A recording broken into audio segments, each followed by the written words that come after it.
আজকে লাখ টাকার ঘরকে মাত্র 1000 টাকায় সাজাবো। ছোটবেলায় দূর থেকে গাছে দেখতাম পাখির বাসাগুলো, আর এখন এগুলো কিনে ঘরে বেঁধে রাখছি। কিন্তু সমস্যা হলো ঘরে একজন লম্বা আর একজন খাটো, এই কারণে অনেক কাজে জামাইকে দিয়ে করাইতে হয়। চলেন দেখাই কিভাবে মাত্র 1000 টাকায় আপনার ঘর সাজাতে পারবেন। আমার থেকে বেশি সংসারী হচ্ছে আপনাদের ভাইয়া। সে অতিরিক্ত অনলাইনে ঘাটাঘাটি করে দেখে যে কি দিয়ে ঘর সাজানো যায়। দুইটা কম্বো নিয়েছি, তার মধ্যে একটা কম্বো হলো মাত্র 1000 টাকায়, যেখানে থাকবে একটা বাবুই পাখির বাসা, সাথে থাকবে একটা আর্টিফিশিয়াল লতা, মানে 9টা লতার লাইন থাকবে। তৃতীয় নাম্বার হলো হোম সুইট হোম লেখার একটা হ্যাঙ্গার, আরো পাচ্ছেন 8 পিস ওয়াল বোর্ড, এমনকি ফুল রোলিং একটা টেপ পাচ্ছেন, যেটা দিয়ে আপনার বোর্ড গুলো খুব সুন্দর করে ওয়ালে লাগাতে পারবেন। দেখো ওখানে লাগাও। পাতা কি করে লাগাবো?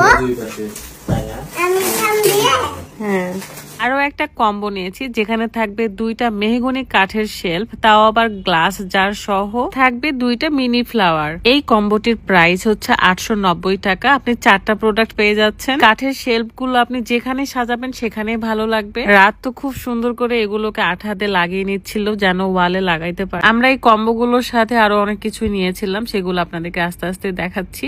আপাতত বলেন তো কেমন লাগছে? এগুলো একটা কাজও আমাকে দিয়ে হবে না, কারণ আমি এরকম লম্বা নই। বাবুই পাখির যে বাসাটা, এটা আমার খুবই পছন্দ হয়েছে, কারণ আমি দূর থেকে আগে গাছে দেখতাম, আর এখন আর্টিফিশিয়াল হলেও তো আমার কাছে রয়েছে। হোম সুইট হোম, এটা আমি দরজায় লাগাতে চেয়েছিলাম, বাট পরের রাত ওয়ালে লাগিয়েছিল। এই বোর্ড গুলোতে খুব সুন্দর করে আঠা লাগিয়ে নিচ্ছিল এবং ওয়ালে সুন্দর করে দেখেন বসায় দিচ্ছে। এই বোর্ড গুলো আপনি আপনার পছন্দ মতো কিন্তু ওয়ালে দিতে পারেন, সাজাতে পারেন। এগুলোর একটা কাজও আমার নয়, দেখতে পাচ্ছেন যে আমি টাইমলি বা ঠিক মতো আসলে দিতে পারছি না। আমাদের দোতলাতেও ড্রয়িং রুমে এই ওয়াল বোর্ড গুলো লাগানো আছে, এন্ড ভীষণ সুন্দর লাগে।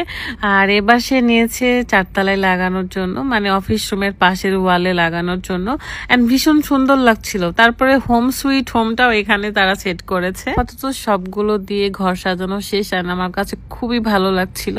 আপনারা যারা যারা পছন্দ করছেন তারা অবশ্যই শপন বাজেটে ভিজিট করবে। এখান থেকে আপনারা অর্ডার করে নিয়ে আপনাদের ঘর দেয়াল সাজাতে পারেন। আমি তাদের পেজ থেকে আরো একটা বেডশিট নিয়েছিলাম, কারণ এই বেডশিটটা আমার এত ভালো লেগেছে, কিন্তু আমার ঘরের অবস্থা অনেক বেশি খারাপ ছিল। দেখতে পাচ্ছেন ওয়ালের ওপর স্টিকার খুলে গেছে।